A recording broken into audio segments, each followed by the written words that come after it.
샬롬 샬롬 샬롬 샬롬. 하나님 사랑합니다. 여러분 주 안에서 사랑합니다.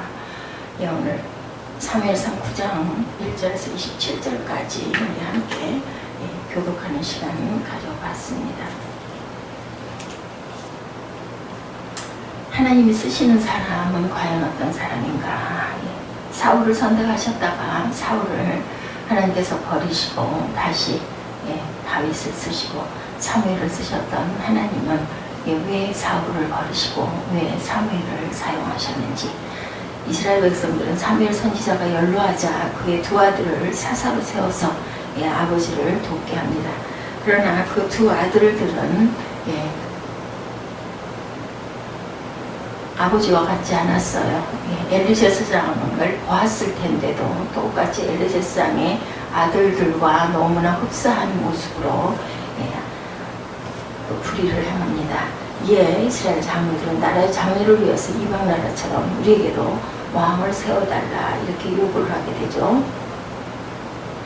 사무엘은 이 문제를 놓고 하나님께 기도합니다. 하나님은 사무엘에게 말씀하시죠. 백성들이 왕을 요구한 것은 하나님을 버린 것이요 하나님이 이스라엘을 직접 다스리는 것을 거부한 것이다. 이렇게 섭섭한 마음을 표현하셨죠. 그러나 하나님은 사무엘에게 백성들이 원하는 대로 왕을 세우라고 말씀하십니다. 이스라엘 백성들이 왕을 요구한 것은 눈에 보이지 아니하는 하나님을 의지하는 것보다는 눈에 보이는 왕과 또한 왕이 통솔하는 강력한 군대를 의지하고 싶다는 그러한 마음이었죠. 하나님이 이스라엘 백성들의 어리석은 마음을 아시고 서운했지만 그럼에도 불구하고 그들의 선택을 받아들이시고 허락하십니다. 하나님이 우리에게 주신 자유의지 때문이겠죠. 그 이유는 하나님 우리에게 삶에서 선택권을 주십니다. 그것이 선과 악의 길이 아니라면 우리 스스로 선택하고 그 선택에 대한 책임을 지도록 하셨습니다. 하나님이 이제 이스라엘 11지파 모든 백성 가운데 최초의 왕이 될 만한 사람을 두루 살피시고 한 사람을 선택하시죠. 그 사람은 베냐민 지파에 속한 사울이라는 청년이었습니다. 사울의 아버지는 기스라는 사람으로 그는 베냐민 지파에서 유력한 그러한 사람이었죠. 근데 사울은 외모를 볼 때 보통 사람보다 키가 머리 하나 정도는 더 클 정도로 크고 외모도 아주 잘생기고 준수한 모습이었다 이렇게 나타납니다. 하나님 이스라엘 백성들이 눈에 보이는 왕의 존재를 간절히 원하기에 외모적으로 볼 때 누가 보더라도 왕의 풍치를 느낄 만한 외모를 가진 사울을 세워주십니다. 우리는 사울이 처음에는 훌륭한 왕이었지만 시간이 흐를수록 점차 타락해가는 모습을 봅니다. 그리고 비참한 종말을 맞는 것도 성경에서 봐서 알고 있습니다. 사울은 처음부터 나쁜 사람은 아니었죠. 그렇지 않다면 하나님이 왜 사울을 이스라엘의 초대 왕으로 세우셨을까? 그죠? 그는 초대 왕이 될 만한 좋은 자격을 갖추고 있었습니다. 일단은 외모적으로도 아주 호감이 가고 풍채가 좋은 그런 사람을 세워주시죠. 그렇다면 왜 이렇게 사울이 변화돼 갈까? 그리고 그 만약 나도 하나님 쓰시는 사람이 되기를 원한다면 사울의 장점들을 또한 기억하고 본받을 줄도 알아야 되겠죠. 하나님은 효도하는 사람을 쓰십니다. 첫 번째로 사울은 효도하는 사람이었습니다. 하루는 사울의 아버지 기스가 자신이 기르는 암나귀들을 잃어버립니다. 이스라엘 사람들에게 나귀는 아주 중요한 운송 수단이었죠. 그때 사람이 타기도 하고 주로 물건을 운반하는데 나귀를 사용합니다. 게다가 암나귀는 나귀 새끼를 낳을 수 있으니까 그렇죠? 순나귀보다 비싸고 또한 귀한 재산이었습니다.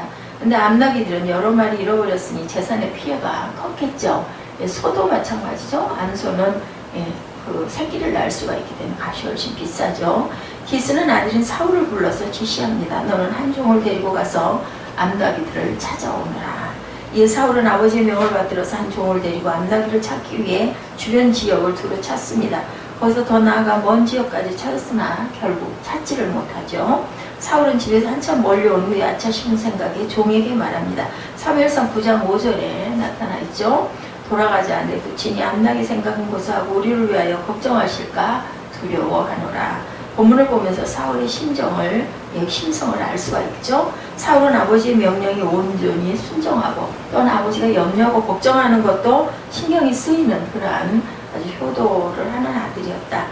9장 4절에도 그가 에브라임 산지와 살리사 땅으로 두루다니며 찾지 못하고 시알 땅으로 두루다니되 없고 베냐민 사람의 땅에 두루다니되 찾지 못하니라.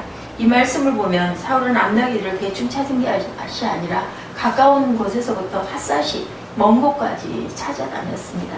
또한 암나기를 찾다가 너무 멀리 오랫동안 집을 떠나 있다 보니 아버지가 도리어 걱정하시고 염려하실까봐 염려를 합니다. 압축해서 표현하자면 사울은 효성이 있었던 아들이었다. 이런 점 때문에 하나님이 사울을 이스라엘의 초대 왕으로 세우셨을 것입니다. 사람이 아무리 똑똑하고 능력이 있다 할지라도 자기를 낳아주시고 길러주신 부모님의 은혜조차 모르는 사람이 지도자가 된다면 문제점이 많겠죠. 부모를 공경하는 일은 사람이 이 땅에서 살아가는데 가장 기초적인 윤리적인 도덕입니다. 그래서 하나님은 10계명 가운데 인간과 인간 사이에 지켜야 할 윤리 가운데 첫 번째 계명으로 내 부모를 공경하라. 의인 계명 중에 첫 번째죠.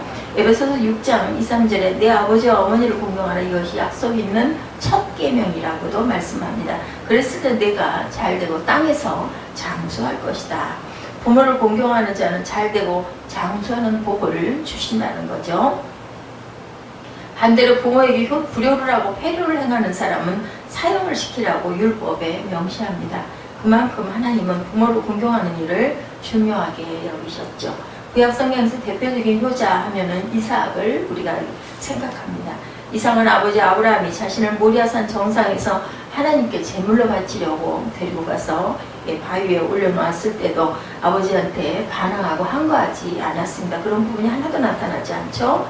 또한 이삭은 아버지가 가나안 여자를 아내로 삼지 말라고 한 말씀에 순종해서 나이가 40이 되도록 여자를 가까이 하지 않았던 아들이고, 아버지가 구해온 리브가와 결혼을 순종해서 합니다. 이삭은 평생을 아버지 말씀에 순종한 효자 아들이었죠. 그런 이삭에게 하나님은 평강과 형통과 장수의 복을 주신 것을 우리가 성경을 통해서 알 수가 있습니다. 신약 성경에서 대표적인 효자는 예수님, 사람은 아니시지만 어쨌든 사람의 모습으로 오셔서 가정에서 자랐어요. 그죠? 그렇기 때문에 마리아와 아버지 요셉의 손에서 자랍니다. 아주 효자 아들이었다라고 드러나 있죠. 하나님은 30살의 공생애의 삶, 즉 메시아의 삶을 살기 전까지는 평범한 가정에서 아버지 요셉과 어머니 마리아의 아들로 부모를 공경하면서 자랍니다. 특히 아버지 요셉이 일찍 돌아가신 후로 아버지를 대신해서 목수의 일을 하면서 집안의 가장 역할을 감당합니다. 어머니를 도와 동생을 또한 돌봅니다. 누가복음 2장 51절에 예수께서 한 가지로 내려가사 나사렛에 이르러 순종하여 받드시더라 이렇게 말씀하죠. 예수님은 메시아의 삶을 마치고 십자가에서 돌아가시기 전에 육신의 어머니를 또한 자신의 사촌이기도 한 요한에게 부탁하고 돌아가시죠. 우리 어버이날 되면 부모님께 그 하루를 또한 기억하고 꽃도 드리고 또 용돈도 드리고 맛있는 것도 잡수시게 해드립니다. 부모님께 선물이나 또한 이런 것들을 하면서 부모님의 은혜를 한 번쯤은 생각하는 그러한 그 좋은 날, 어버이날 있죠. 부모님께 우리의 마음을 표현합니다. 그 표현할 때 감사합니다, 사랑합니다, 존경합니다. 이런 표현을 우리가 한번 해보는 게 어떨까? 그냥 지나가신 분들은 없겠지만 이왕이면 또한 이렇게 표현해서 부모님의 마음을 흡족하게 해드리면 어떨까 하는 생각을 해봅니다. 하나님은 사울을 왜 초대왕을 세우셨을까? 이렇게 효성이 있었던 사람이었다. 우리도 하나님의 쓰임받기를 원한다면 부모를 공경하는 자녀가 돼야 되겠죠? 또한 맡겨진 일에 성실한 사람이 되고 한마디로 효성을 다하는, 자기 책임을 다하는 사람이 돼야 되겠다. 두 번째, 하나님은 주의 뜻을 구하는 사람을 쓰십니다. 하나님께 여쭙는 사람을 쓰시죠. 사울은 주의 뜻을 또한 구하는 사람이었습니다. 사울이 사왕과 함께 잃어버린 암나기들을 열심히 찾았으나 결국 실패합니다. 집에서 너무 멀리 오랫동안 떠나 있었기 때문에 아버지가 암나기보다 자신들의 안위를 걱정하실까봐 집으로 돌아가려고 했습니다. 그때 사완이 사울에게 제안하죠. 9장 6절에 보소서 이성에 하나님의 사람이 있는데 존중의 여김을 받는 사람이라. 그가 말한 것은 반드시 다 응하나니 그리로 가사이다. 그가 꼭 우리의 갈 길을 가르칠까 하나이다. 이렇게 권면합니다. 사울은 사완의 제안을 받아들이죠. 그뿐만이 아니라 하나님의 사람에게 빈손으로 갈 수 없는데 드릴 예물이 있느냐고 염려하는 부분이 있습니다. 사울은 사울에게 여비로 가져온 한 세겔의 4분의 1이 있으니 그것을 드리면 좋겠다 이렇게 제안을 하죠. 처음부터 사울이 하나님의 사람에게 가서 갈 길을 묻자고 제안한 것은 아니었었습니다. 그렇지만 사울은 하나님의 사람을 만나서 하나님의 뜻을 구하자는 제안을 적극적으로 받아들입니다. 이것은 그가 범사에 하나님의 뜻을 구하는 사람이었던 것을 보여주죠. 사울이 나중에 타락해서 사람의 뜻대로 행하기는 하였지만 그가 처음에는 이처럼 하나님의 뜻을 구할 줄 아는 사람이었던 것은 또한 분명합니다. 구약의 인물 가운데 범사에 하나님의 뜻을 구하는 사람을 꼽으라면 당연히 다윗입니다. 다윗은 특히 전쟁을 앞두고 항상 하나님의 뜻을 구하였습니다. 적국과 비교해서 우세한 세력인가 아니면 열세한 전력인가를 전쟁을 한 사람이 아니고 하나님께서 이 전쟁을 해야 할지 말아야 할지를 항상 기도하고 여쭤봤죠. 그러면 하나님은 또한 응답해 주시고 알려주셨습니다. 내가 그들을 내 손에 붙였느니라 올라가라 이러면은 올라갔습니다. 다윗이 하나님의 뜻을 구하고 그 뜻에 순종하였을 때 아무리 강력한 적군일지라도 한 번도 실패한 적이 없이 백전백승했고 하나님의 뜻에 따라 움직였고 하나님의 뜻에 따라 움직였더니 전쟁에서 승리하니까 또한 더욱더 하나님의 뜻을 구했을 것으로 보입니다. 다윗이 하나님의 뜻을 구하고 그 뜻에 순종하였을 때 이렇게 항상 전승을 했습니다. 신약의 인물 가운데 범사에 하나님의 뜻을 구한 사람은 예수님이셨다. 예수님은 하나님의 아들이고 하나님과 동등한 지위를 가지셨지만 이 땅에서 철저히 하나님 아버지의 뜻을 구하고 순종하죠. 무엇으로? 기도로 항상 했습니다. 그래서 항상 하나님의 뜻을 구하기 위해서 기도에 힘쓰셨고 예수님은 많은 사람들이 예수님을 따르고 많은 기적을 행하실 때일수록 한적한 곳으로 물러가셔서 기도하셨죠. 항상 하나님의 뜻을 구하고 그 뜻에 또한 순종하셨습니다. 죽기까지 순종하시죠. 예수님은 당신의 양식은 하나님의 뜻을 행하는 것이라고 말씀하실 정도로 요한복음 4장 34절에 나의 양식은 나를 보내신 이의 뜻을 행하며 그 일을 온전히 이루는 것이니라 이렇게 증거합니다. 그래서 예수님처럼 범사에 하나님의 뜻을 구하고 하나님의 인도를 받는 사람이 되어야 되겠죠. 하나님은 그런 사람을 찾으시고 또한 쓰십니다. 잠언 3장 5, 6절에 너는 마음을 다하여 야훼를 의뢰하고 내 명철을 의지하지 말라. 너는 범사의 그를 인정하라. 그리하면 내 길을 지도하시리라. 이렇게 말씀합니다. 범사에 하나님의 뜻을 구하고 그 뜻대로 살아가는 자는 하나님의 지도를 받아서 평강과 형통의 삶을 살게 됩니다. 또한 하나님의 나라를 위해서 요긴하게 들어서 사용하십니다. 주님께 쓰임받는 사람이 되어야 되겠죠. 세 번째로 하나님은 겸손한 사람을 또한 쓰십니다. 사울은 겸손한 사람이었습니다. 자신이 얼마나 부족해서 연약한 존재인지 잘 알고 있었고 겸손한 사람은 하나님을 더욱 의지합니다. 겸손한 사람은 다른 사람이 좋은 의견을 받아들일 줄도 압니다. 그런 사람은 훌륭한 지도자가 또한 될 수가 있겠죠. 하나님은 사울의 그런 모습을 보시고 이스라엘의 초대왕으로 세워주셨습니다. 사울은 사환이 하나님의 사람을 찾아가서 암나기들을 어떻게 하면 찾을 수 있을지 인도를 받고자 하는 제안을 받아들여서 하나님의 사람을 찾아가기도 했죠. 그가 말하는 하나님의 사람은 사무엘 선지자였습니다. 바로 두 사람이 사무엘 선지자를 찾아갈 때 하나님은 사무엘에게 미리 말씀하셨습니다. 사무엘상 9장 16절에 내일 이맘때에 내가 베냐민 땅에서 한 사람을 내게 보내리니 너는 그에게 기름을 부어 내 백성 이스라엘의 지도자를 삼으라. 그가 내 백성을 블레셋 사람의 손에서 구원하리라. 이렇게 말씀하셨어요. 사무엘이 사울을 만났을 때 하나님은 바로 이 사람이라고 말씀하시죠. 사무엘은 사울에게 잃어버린 암나기를 인하여 염려하지 말라고 하면서 곧 찾게 될 것이다 그렇게 말합니다. 그리고 사울에게 이렇게 말하죠. 사흘 전에 이른 내 암나기를 염려하지 말라. 찾았느니라. 온 이스라엘에 사모하는 자가 누구냐. 너와 내 앞에 온 집이 아니냐. 이렇게 축복하죠. 이 말을 들은 사울은 아직 사무엘이 무슨 말을 하는지 이해할 수가 없었습니다. 그러나 직감적으로 사무엘이 자신을 이스라엘의 지도자가 될 사람이라고 말하는 것은 알아들을 수가 있었습니다. 그래서 그는 자신이 그럴 만한 자격을 갖추지 못했다고 겸손하게 사양하는 말을 하죠. 특히 자신의 개인적인 능력도 부족하지만 자신의 집안이나 소속된 베냐민 지파도 이스라엘을 대표할 만한 자격이 없는 아주 작은 지파라고 얘기를 합니다. 9장 21절이죠. 나는 이스라엘 지파의 가장 작은 지파 베냐민 사람이 아니오며 나의 가족은 베냐민 지파 모든 가족 중에 가장 미약하지 아니하나이까 당신이 어찌하여 내게 이같이 말씀하시니까. 하나님은 바로 이렇게 겸손한 사람을 찾으시죠. 자신의 분욕과 부족함과 연약함을 잘 알고 하나님을 더욱 의지하는 사람을 찾으시는 그러한 하나님이십니다. 베드로전서 5장 5절에 겸손으로 허리를 동이라 하나님의 교만한 자를 대적하시되 겸손한 자들에게는 은혜를 주시느니라. 성경에서 겸손의 대명사는 바로 예수님이시죠. 예수님은 우리에게 겸손의 모든 것을 보여주셨습니다. 하나님과 동등한 지위를 가지셨음에도 불구하고 모든 것을 내려놓고 이 땅에 오셔서 우리를 섬겨주셨어요.